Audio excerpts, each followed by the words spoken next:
very top-heavy.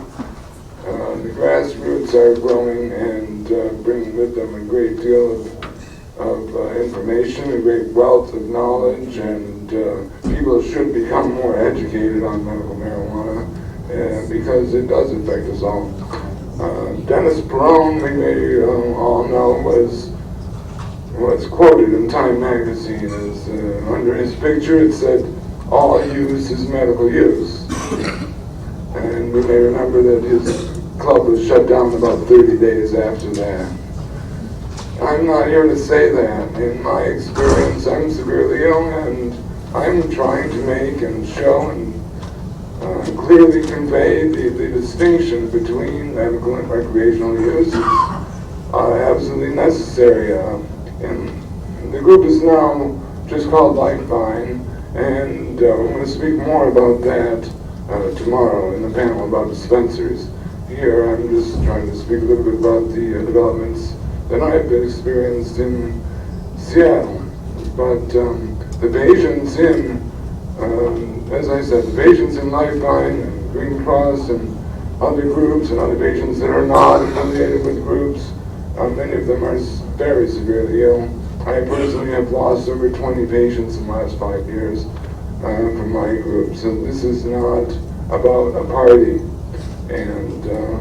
But the medical use is real, and it is real for all people, and marijuana has great benefits, which are extolled and will be extolled during the course of this 3 days, and I look forward to hearing more about it.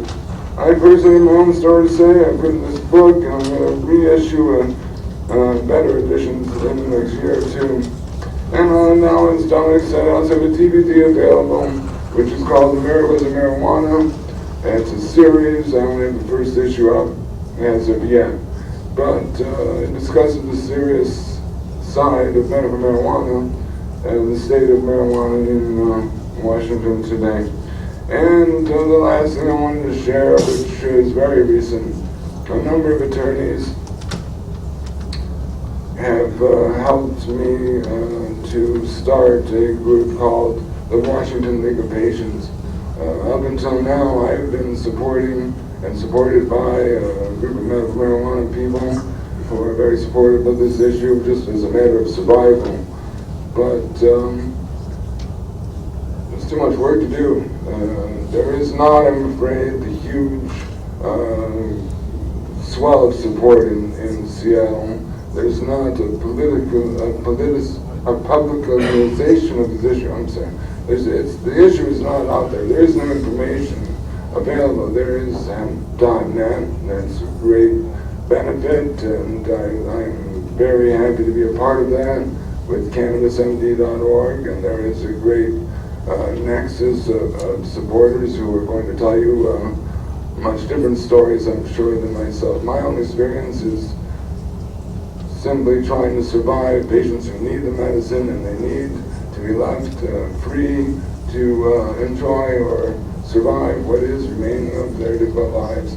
And any one of us can fall severely ill, and so it is really a benefit to understand the science behind medical marijuana and to realize that because, for instance, there are hundreds of millions of people who suffer from arthritis in this country, for instance, who would benefit by cannabis's ability to reduce inflammation, but there are no infomercials out there discussing the great benefits of cannabis. So it is up to us to share this information and to help educate the 50% of people who don't understand that Alan St. Pierre was mentioning. I'll let the other speakers get on with their discussions. I have a table in the back room. People are interested in my material and discussing WALLOP. The Washington League of Patients is a patient-driven, patient-like support organization which really could use some help. So I'll be here all 3 days. Thank you very much for that.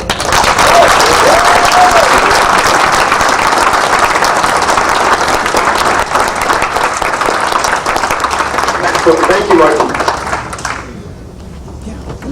We're going to do a little something to lively ourselves up here. We're going going to do a little celebration of normal, because we are, frankly, quite normal. How do we start? Give me an N. N. That was pretty good for a first try. Give me an N. N. Give me an O. Give me an R. Give me an M. Give me an L. What's that spell? Are we here? Why are we here? What are you love? And what are marijuana smokers? Normal. That's absolutely right. You've just been sitting down for so long. You know, it's a real pleasure to introduce the next panelist because typically they're the person who introduces me. He is an MC and a fantastic orator. It's always a privilege to hear him speak. He's really helped develop the movement in Seattle. He started working on marijuana law reform at the Seattle Hemp Fest in 1991. And if you look at the history of marijuana law reform since then, really everything in Seattle has come after that. There were some things in the 70s, true, but this person, if we're talking about grass and grassroots, this is the man who has not only tilled, but also fertilized the soil. So, you know, one of the things we've been talking about is the importance of communication. And communication, of course, requires a community. And to use a statement that was brought up by this next panelist to me years ago, community is in fact formed out of two other words, commune and unity. Well, what better way to form community and commune in unity than to bring everyone together for a marijuana law reform rally where people can exchange ideas and we actually have a sense of just how much power we have. HempFest has developed into something of a litmus test of just how much potency our movement has. With over 150,000 people attending, we have the numbers, we have the power. It's not a matter of if we're going to find change, it's a matter of when. This man has been involved with HempFest since its inception in '91 and been the executive director since 1998. He's been a peace and social justice activist in the Seattle area for 20 years and director of the Washington State chapter of NORML. Vivian is a medical marijuana patient. He lives in Seattle with two of his children as Wonder Dog Nugget. He operates the Seattle Peace Heathens Crisis Resource Directory. And he wants you to know that his left ear is slightly larger than his right ear, but both his left ear and he are fine with that. Please welcome to the stage, Mr. Vivian Mcpeak.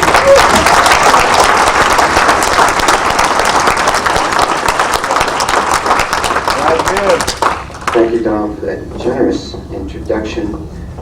You know, I'm honored to follow somebody that I love and admire so much, Mark Martinez, whose work I think is infinitely more important than the majority of us because he's dealing with the people who really don't have time to wait for legalization to happen. You know, pot smokers are immoral. And I'll bet that 50% of people that say that probably think that the George Bush administration is moral. You know, something else. I have a prepared statement because, and this is the truth, I get very nervous speaking in less than about 20 or 30,000 people. I know that sounds weird, but it's the truth. It's an honor to be here among such distinguished colleagues.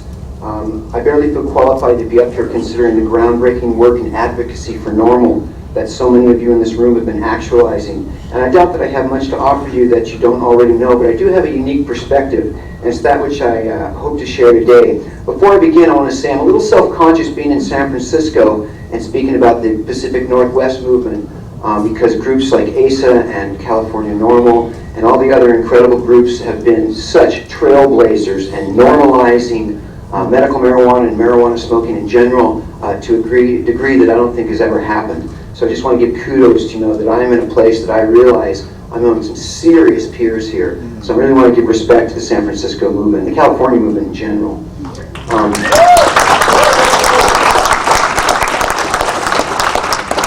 I'll be using Seattle HempFest a lot in my presentation, both because it's a primary source of my experience, because I believe that it serves a good example of how far grassroots activism can go, but also an indication of some of the limits of the grassroots model. When harvesting a crop of marijuana, which I'm sure only a few of us here have any personal experience in, It's not the roots that we save and save.